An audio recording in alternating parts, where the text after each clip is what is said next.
வணக்கம். சென்னையோடைய பின்கோட் சீரீஸில் இப்போது சென்னை 17 அல்லது தியாகராய நகருடைய வரலாறை பார்த்துட்ருக்கோம். சென்ற வாரம் இந்த பகுதி இதுக்கு எப்படி வடிவமைக்கப்பட்டது, யார் வடிவமைத்தார்கள், எப்படி எந்த எந்த கிராமத்திலேருந்து எந்த சுற்றுப்புற இடங்கள்லேருந்தெல்லாம் நிலம் வாங்கப்பட்டது அப்படிங்கிறதெல்லாம் பார்த்தோம். இந்த வாரம் இந்த டி நகரில் இருக்கிற பகுதிகளுக்கு, இங்கே இருக்கிற பாதைகளுக்கு, இங்கே இருக்கிற பூங்காக்களுக்கெல்லாம் எப்படி பெயர் வந்தது, யாருடைய பெயர் கொடுக்கப்பட்டது அப்படிங்கிறத பார்க்கலாம். வாங்க.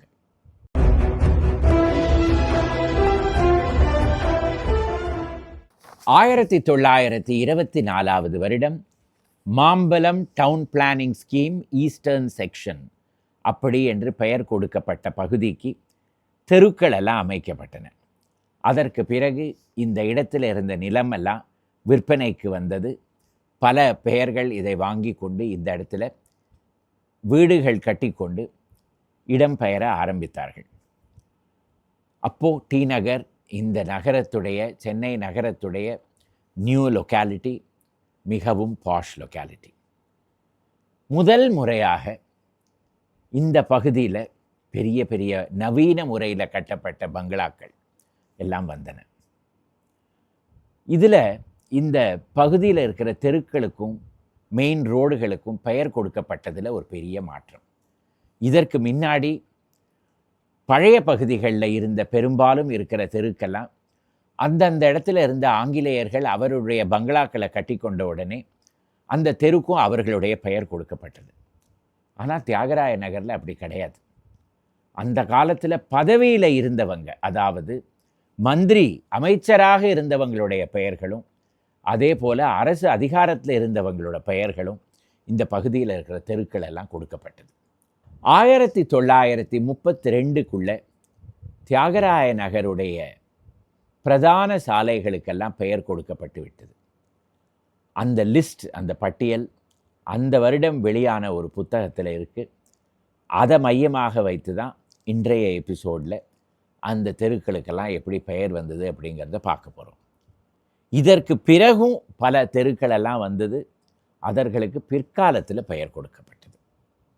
1920களில் மாண்டெகு செம்ஸ்ஃபோர்ட் ரீஃபார்ம்ஸ் அமலுக்கு வந்தன.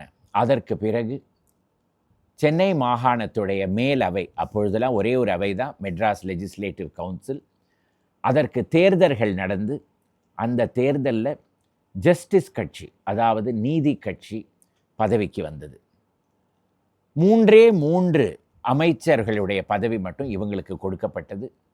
மற்ற அதிகாரம் எல்லாமே ஆளுநர் கையில் தான் இருந்தது.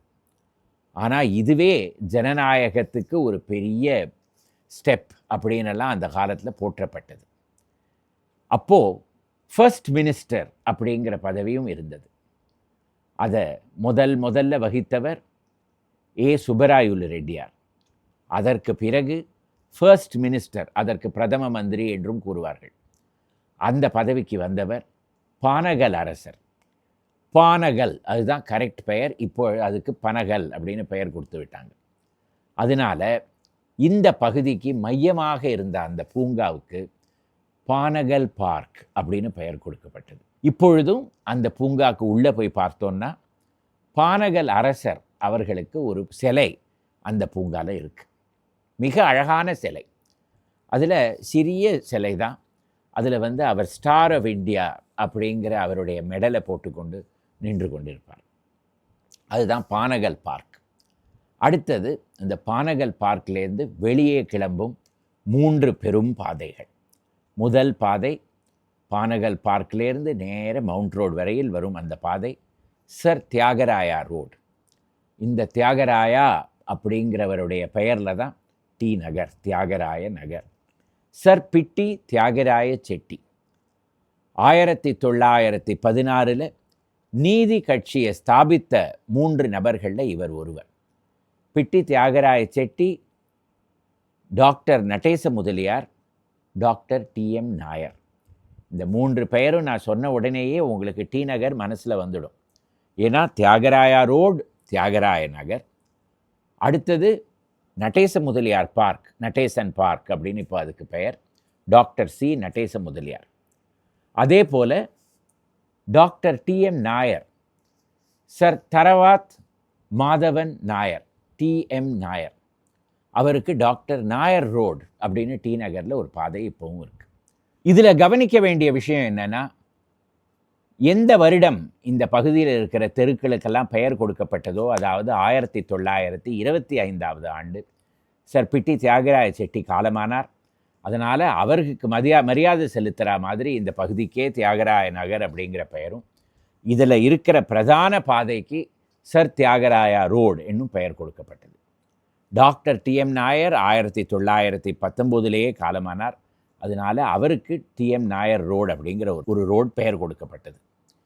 நடேச முதலியார் 1937 காலமான பிறகு ஒரு பூங்காவுக்கு அவருடைய பெயர் கொடுக்கப்பட்டது. மற்றொரு பூங்காவுக்கு கம்யூனிஸ்ட் கட்சி தலைவராக இருந்த தோழர் ஜீவானந்தம், அவருடைய பெயரில் ஜீவா பார்க் அப்படின்னு கொடுக்கப்பட்டது. இந்த ஜஸ்டிஸ் கட்சி மந்திரி அவையில் பதவி வகுத்தவங்க பல பெயர்களுடைய பெயர் இப்பொழுதும் இந்த டி நகர் பகுதியில் இருக்கிற தெருக்களுக்கெல்லாம் இப்போவும் இருக்குது. உதாரணத்துக்கு சிவஞானம் ரோடு, டிஎன் சிவஞானம் பிள்ளை அவர்களுடைய பெயரில் அந்த தெரு இப்பொழுதும் இருக்குது. இந்த வெங்கட் நாராயணா ரோடு எப்படி அந்த பெயர் வந்தது அப்படிங்கிறத பார்க்க வேண்டாமா? Main road sir Thyagaraja road.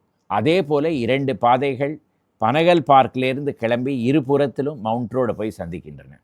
ஒன்று GN Chetty road, Gopathi Narayanaswami Chetty road. அது ஜஸ்டிஸ் கட்சியில் இருந்த ஒரு முக்கியமான அங்கத்தினரோட பெயர் அதுக்கு கொடுக்கப்பட்டது. வெங்கட் நாராயணா ரோடு அப்படிங்கிறது அந்த காலத்தில் சென்னை கார்ப்பரேஷனுக்கு கமிஷனராக இருந்த ஜே வெங்கட நாராயண ராவ் நாயுடு அவருடைய பெயர் கொடுக்கப்பட்டது. அதுதான் வெங்கட் நாராயணா ரோடு. அவருடைய இல்லமே அந்த ரோட்டில் பல வருடங்களுக்கு இருந்தது. அடுத்தது, இந்த டி நகருடைய வரைபடத்தில் 2-3 முக்கியமான நபர்களுடைய கைவொப்பம் நம்மளால் பார்க்க முடியாது. ஃபர்ஸ்ட்டு சர் ஜார்ஜ் டவுன்சென்ட் போக், ஜிடி போக். அந்த காலத்தில் இவர் ஐசிஎஸ் அதிகாரியாக சென்னையில் இருந்து பிற்காலத்தில் சீஃப் செக்ரட்டரியாகவும் பதவி வகித்தார்.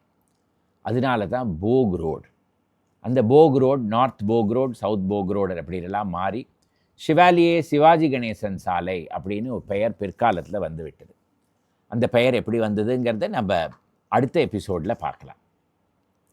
அதே போல் ஜேஇ ஹென்ஸ்மன் அந்த காலத்தில் கார்ப்பரேஷனுடைய சானிட்டரி ஆஃபீஸராக இருந்தார். அவர்தான் இந்த பகுதியில் இருந்த பாதாள சாக்கடை இதெல்லாம் பார்த்து அதுக்கெல்லாம் வடிவு கொடுத்தவர். அதனால் ஹென்ஸ்மன் ரோடு. அடுத்தது கார்ப்பரேஷன் என்ஜினியராக இருந்த ஜேஆர் கோட்ஸ், அதனால் கோட்ஸ் ரோடு. இதற்கு முன்னாடி தியாகராய நகர் வருவதற்கு முன்னாடி கார்ப்பரேஷன் கமிஷனராக இருந்த ஜே ஷாட்ரஸ் மலோனி, அவருடைய பெயரில் மொலோனி ரோடு. இப்படியெல்லாம் ஆங்கில ஐசிஎஸ் அதிகாரிகளோட பெயர் பல பகுதிகளில் டி நகரில் இப்போவும் இருக்குது. இதே போல் பர்கிட் ரோடு, அந்த பர்கிட் H.H. பர்கிட் அப்படிங்கிற அரசாங்க அதிகாரியாக இருந்தார். அவருடைய பெயரில் ஒரு பாதை. கிரிஃபித் ரோடு, அதுக்கு இப்போ மகாராஜபுரம் சந்தானம் சாலை அப்படின்னு பெயர். இந்த கிரிஃபித் யாரு அப்படிங்கிறத ஆதாரபூர்வமாக கண்டுபிடிக்க முடியல. ஒருவேளை மாம்பலம் செங்கல்பேட் தாலூக்கோட ஒரு பகுதியாக இருந்தபோது அவர் செங்கல்பேட் கலெக்டராக இருந்திருக்கலாம். அப்படின்னா அந்த கிரிஃபித் ரோடுங்கிற பெயர் டி நகருக்கும் முன்னாடியே அந்த இடத்துல இருந்திருக்கணும். இதை பற்றி சரியாக தெரிய வரதில்லை. அடுத்தது இந்திய அதிகாரிகளுடைய பெயர்லாம் பார்க்க வேண்டாமா? Vijayaraghava road, sir D Vijayaraghavachariar கவர்னருடைய ஆளுநர் அவையில் அங்கத்தினராக இருந்தார். மெட்ராஸ் சிவில் சர்வீசஸில் பதவி வகித்து அதற்கு பிறகு ஆளுநர் அவைக்கு அங்கத்தினராக இருந்தவர் சர் டி விஜயராகவாச்சாரியார். அவருடைய பெயரில் விஜயராகவா ரோடு. அடுத்தது ராகவையா ரோடு, சர் டோட்லா ராகவையா. இவரும் கார்ப்பரேஷனுக்கு கமிஷனராக இருந்து பல இடங்களில் பெரிய பெரிய பதவிகளெல்லாம் வகித்தவர். அதனால் அவருடைய பெயர் சர் டோட்லா ராகவையா ரோடு. அடுத்தது பஸ்லுல்லா ரோடு. அதற்கு இப்போது பசுல்லா ரோடுன்னு ஒரு எல்லை நம்ம எப்படியோ முழுங்கிட்டோம். பஸ்லுல்லா, சர் முகமது பஸ்லுல்லா. இவரும் கார்ப்பரேஷனுக்கு கமிஷனராக இருந்தார். அதே போல் முகமது ஹபீபுல்லா, அவரும் கார்ப்பரேஷனுக்கு கமிஷனராக இருந்தார். அதனால ஹபீபுல்லா ரோடு. கோபாலகிருஷ்ணா ரோடு அப்படிங்கிறது டி நகரில் ஒரு பாதை. ஒரு காலத்தில் அதுக்கு கோபாலகிருஷ்ணா ஐயர் ரோடு அப்படின்னு பெயர். இவரும் மதராஸ் மாகாண சேவையில் ஒரு உயர் அதிகாரியாக இருந்திருக்கிறார் அப்படிங்கிறது ஆவணங்கள்லேருந்து தெரிய வருது. ஒரு வர்க்கத்தை, அதாவது ஐசிஎஸ் வர்க்கத்தை சேர்ந்தவங்க, அதே போல் அரசு அதிகாரத்தில் இருந்தவங்களுடைய பெயர்லாம் இந்த இடத்துல இருக்குது. பிற்காலத்தில் 1950களுக்கு பிறகு அரசாங்க அதிகாரிகளுடைய பெயர் கொடுக்கப்பட்ட பகுதிகள் சென்னையில் பார்க்கவே முடியாது. பெரும்பாலும் எல்லாமே அரசியல்வாதிகளுடைய பெயரில் தான் இருக்கும். இந்த டி நகர், ஷெனாய் நகர், இந்த மாதிரி பகுதியில் தான் இதை நம்மளால் கடைசியாக பார்க்க முடியுது. அதே போல் அரசுடைய நீதித்துறை, அதில் பதவி வகுத்தவங்க ராஜாச்சார் ஸ்ட்ரீட், எஸ்என்வி ராஜாச்சார் அப்படிங்கிறவர் பிரசிடென்சி மேஜிஸ்ட்ரேட்டாக இருந்தார். அதே போல் லோதி கான் ஸ்ட்ரீட், அவருடைய பெயர் லோதி கானே கிடையாது, கான் பகதூர் முஹியுத்தீன் கான் லோதி. இவரும் நீதித்துறையில் பிரசிடென்சி மேஜிஸ்ட்ரேட்டாக இருந்தவர்.